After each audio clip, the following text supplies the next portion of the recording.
Welcome to Melanin Origins. I present to you muh-aht.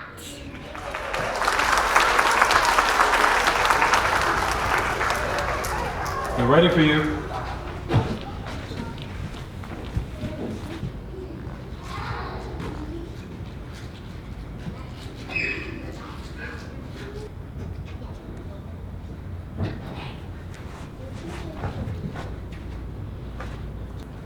Use your voice.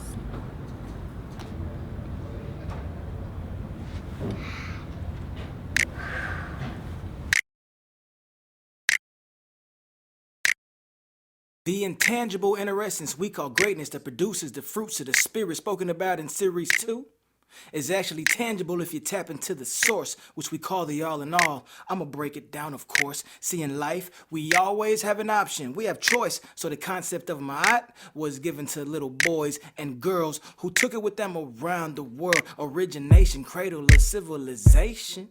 Yeah, the teachings of Baba Kamenei, Dr. John Henry Clark, and Dr. Francis Cress Wilson leads me to understand Egypt had a master plan, and Egypt really is Kemet, and Kemet means black land. Yeah, they came from all around the world, they want to see it. What makes these people so great? They want to be it. I embrace the all in my community, and I embrace the all in you and me. Order, balance, justice, truth, and propriety, reciprocity, and harmony. Yeah.